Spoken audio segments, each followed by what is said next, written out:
चलिए आगे बढ़ेंगे। जनसंख्या नियंत्रण को लेकर केंद्रीय मंत्री गिरिराज सिंह ने बयान दिया है। उन्होंने कहा कि देश की आबादी के सुरसा के मुंह की तरह बढ़ती ही जा रही है ये देश की आबादी। और विश्व जनसंख्या दिवस के अवसर पर बीजेपी नेता गिरिराज सिंह ने ट्विटर पर एक वीडियो जारी कर कहा कि समय की मांग है कि जनसंख्या नियंत्रण के लिए एक कड़ा कानून बने जो पूरे देश में और सभी धर्मों के लोगों पर लागू हो। आज विश्व जनसंख्या दिवस के रूप में पूरी दुनिया सतर्कता जनसंख्या दिवस के रूप में मना रहा है। भारत के अंदर सुरसा की तरह जनसंख्या की गति बढ़ रही है। अगर मैं चाइना और भारत से तुलना करें तो 1978 में 1979 में एक कानून बना। 78-79 के कार्यकाल में हमारा जीडीपी भी चाइना से अधिक था और जनसंख्या की गति भी चाइना का हमसे अधिक था। लेकिन आज उल्टा हो गया। आज 1 मिनट में चाइना 10 बच्चे पैदा कर रहे हैं।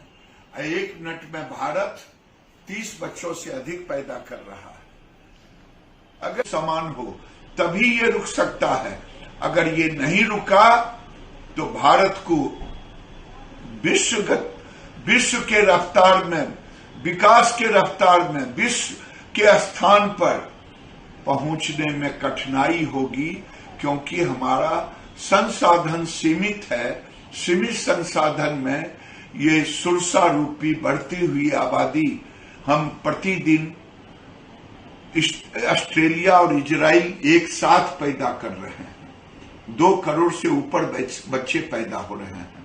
इसलिए मैं अपील करना चाहूंगा कि आज शपथ ले, चाहे सब राजनीतिक दलों से, किसी धर्म और राजनीति के चश्मे से ना देखें, इसे देश के चश्मे से देखें और एक कड़ा कानून के लिए सड़क से। और प्रधानमंत्री नरेंद्र मोदी ने आज सुबह नए संसद भवन की छत पर बने राष्ट्रीय प्रतीक अशोक स्तंभ का अनावरण किया। उन्होंने कई संसद के काम में लगे श्रमजीवी से बातचीत भी की। राष्ट्रीय प्रतीक अशोक स्तंभ 9,500 किलोग्राम के कुल वजन के साथ कांस्य से बना हुआ है और इसकी ऊंचाई 6.5 मीटर है। इसे न्यू पार्लियामेंट बिल्डिंग के सेंट्रल फॉयर के शीर्ष पर कास्ट किया गया है। प्रतीक के समर्थन के लिए लगभग 6,500 किलोग्राम वजन वाले स्टील की प्लेटफॉर्म को भी लगाया गया है। आपको बता दें कि नए संसद भवन की छत पर राष्ट्रीय प्रतीक की ढलाई की अनावरण किया गया और इसकी प्रक्रिया में मिट्टी मोल्डिंग, कंप्यूटर ग्राफिक्स से कांस्य कास्टिंग और पॉलिशिंग तक तैयारी के 8 अलग अलग चरण से ये पूरा स्तंभ गुजरा है। और इससे पहले प्रधानमंत्री नरेंद्र मोदी ने प्रगति मैदान में ट्रांजिट कॉरिडोर परियोजना की मुख्य सुरंग और 5 अंडरपास का उद्घाटन भी किया था। ये परियोजना प्रगति मैदान प्रोजेक्ट का एक अभिन्न अंग बताया जा रहा है कि इस इंटीग्रेटेड ट्रांजिट कॉरिडोर परियोजना की कुल लागत 920 करोड़ से ज्यादा आई है।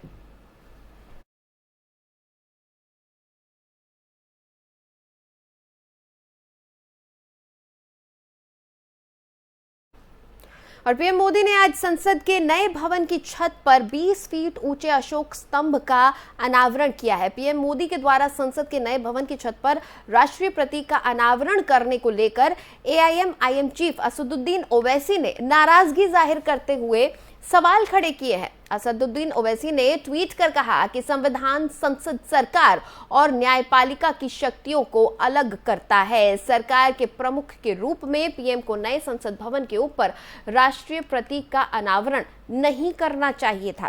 कार्यक्रम के दौरान लोकसभा अध्यक्ष ओम बिरला की मौजूदगी के बारे में ओवैसी ने कहा, लोकसभा के अध्यक्ष लोकसभा का प्रतिनिधित्व करते हैं जो सरकार के अधीन नहीं है।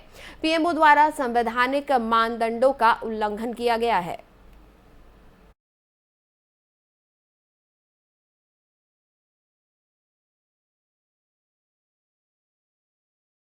उधर दिल्ली में रक्षा मंत्री राजनाथ सिंह ने आर्टिफिशियल इंटेलिजेंस से चलने वाले 75 रक्षा उत्पादों को लॉन्च किया है। इस दौरान उन्होंने कहा कि इस तकनीक पर किसी एक देश का दबदबा नहीं होना चाहिए। भारत को इस दिशा में बेहद सावधानी के साथ काम करने की जरूरत है। मुझे यहां रशिया के प्रेसिडेंट श्री व्लादिमीर पुतिन का एक कथन यहां पर याद आता है, जो उन्होंने कुछ समय पहले कहा था। आप सभी जानते हैं कि रूस एक टेक्नोलॉजिकली एडवांस कंट्री है और साइंस और टेक्नोलॉजी के क्षेत्र में लगातार आगे बढ़ा है। ऐसे में आर्टिफिशियल इंटेलिजेंस के बारे में वहां के प्रेसिडेंट का कुछ कहना, यह मैं एक महत्वपूर्ण मानता हूं। उन्होंने जो कहा था उसकी मैं यहां पर चर्चा करना चाहता हूं। Whoever becomes the leader in this sphere, whoever becomes the leader in this sphere will become the ruler of the world. और जिस तरह आर्टिफिशियल इंटेलिजेंस के क्षेत्र में संभावनाएं दिख रही हैं, इस बात से इनकार नहीं किया जा सकता। लेकिन यह भी मैं कहना चाहूंगा, भारत दुनिया का रूलर नहीं बनना चाहता है। भारत ने तो सदैव वसुधैव कुटुंबकम का संदेश दिया है, the whole world is a family. यह मैसेज भारत ने दिया है, हम इसमें यकीन रखते हैं और पूरी दुनिया को अपना परिवार भारत मानता है और दुनिया पर राज करने की हमारी कभी भी मंशा नहीं रही है। पर कोई और देश आकर भारत पर राज करने की न सोचने लगे, इसके लिए हमें अपनी आर्टिफिशियल इंटेलिजेंस टेक्नोलॉजी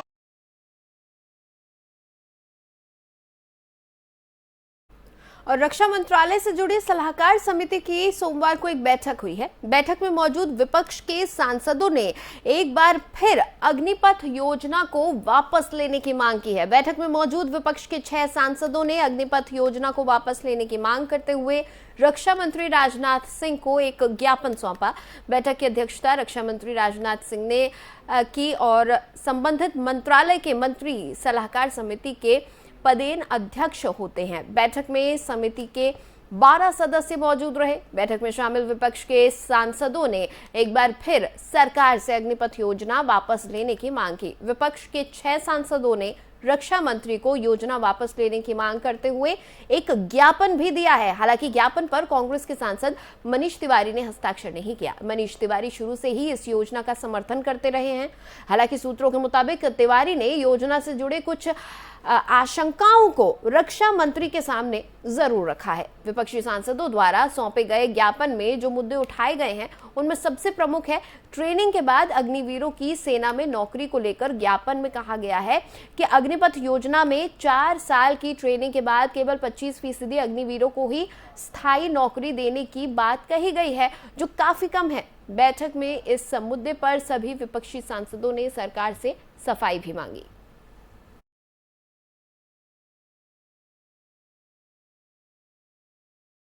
और फिलहाल वक्त एक छोटे से ब्रेक का है, जल्द हाजिर होंगे।